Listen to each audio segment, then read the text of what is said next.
karena di sini banyak prajurit TNI Polri yang bertugas, kita juga ingin melihat secara langsung dan memberikan dorongan moral pada mereka dan juga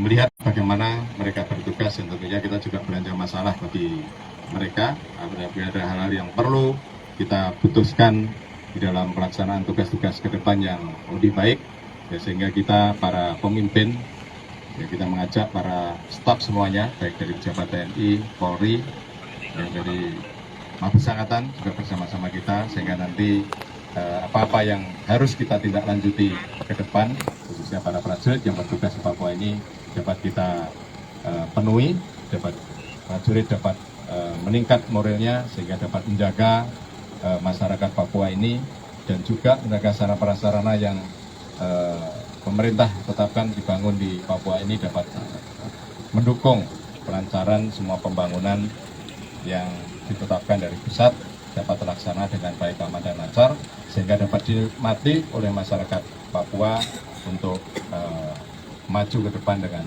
cepat dan baik. Ya, segera demikian. Panglima izin Salma dari Kompas TV. Ini untuk antisipasi KKB di waktu mendatang seperti apa?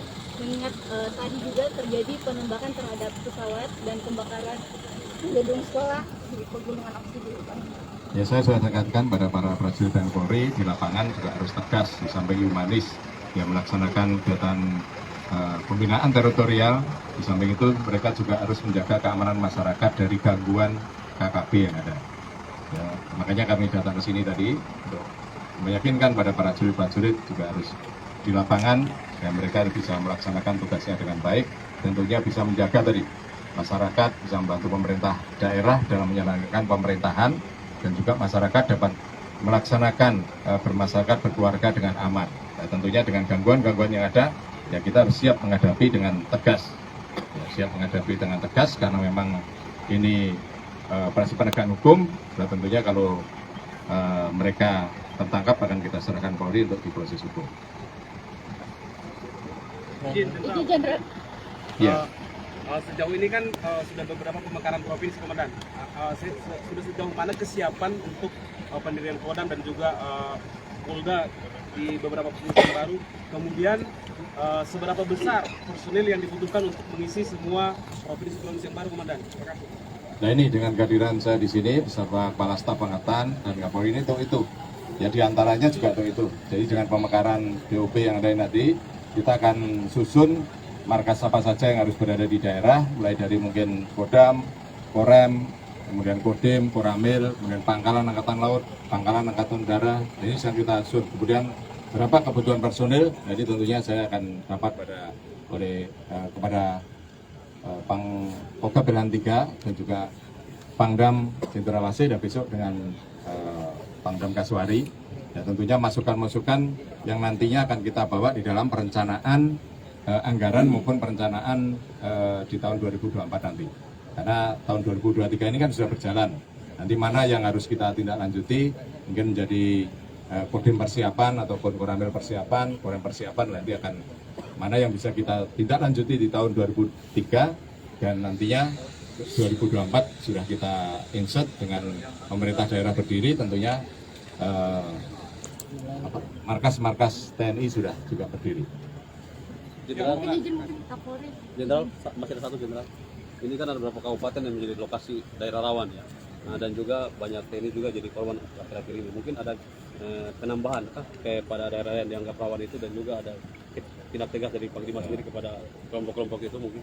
Saya kira nggak perlu ada penambahan, cuma nanti diatur kembali. Ya, penempatan personil nanti diatur kembali dan sudah kita petakan mana daerah-daerah yang kerawanannya tinggi.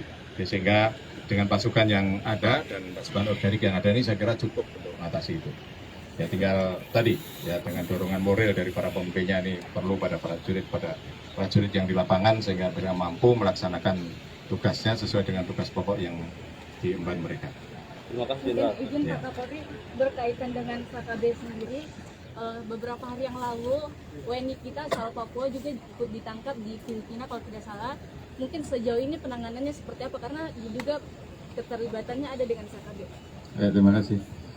Yang pertama terkait dengan penangkapan yang terjadi di Filipina, kami dari Ubinter, kemudian Badan Intelijen dan Barreskrim telah mengirimkan personil ke Filipina untuk melakukan koordinasi lebih lanjut terkait dengan jaringan yang saat ini sedang kita dalami terhadap 2 orang yang sudah diamankan, dan tentunya ini menjadi hal yang berharga bagi kita untuk kemudian mendalami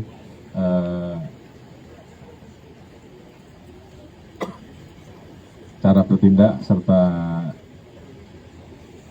kegiatan-kegiatan mereka pada saat ada di wilayah Papua. Kemudian tentunya terkait dengan KKB, seperti tadi disampaikan oleh Bapak Panglima, hari ini kita bertatap muka langsung dengan personil-personil kita, baik tadi di Papua dan hari ini di Timika, untuk memastikan bahwa seluruh anggota siap melaksanakan tugas. Jadi terkait dengan kegiatan operasi di tahun 2023 kali ini ada 2 pendekatan. Yang pertama pendekatan kesejahteraan, kita laksanakan dengan sandi operasi Rasaka.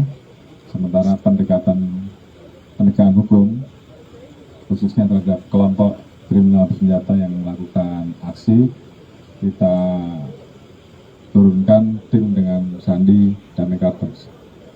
2 tim ini tentunya terus kita gerakkan untuk melaksanakan tugas. Di satu sisi ada kebijakan-kebijakan pemerintah pusat terkait dengan pembangunan dan peningkatan kesejahteraan masyarakat Papua yang harus kita kawal, termasuk juga pemekaran wilayah dengan adanya DOB, yang tentunya ini semua menjadi bagian yang harus diamankan, dan disitulah kehadiran TNI Polri. Tentunya kita sudah mempersiapkan juga operasi yang terbaru untuk menjaga daerah-daerah yang rawan konflik, operasi Aman Nusa, sehingga 3 operasi ini tentunya akan saling mengisi, di mana di dalamnya tentu ada Polri dan ada TNI yang menjadi satu. Kita harapkan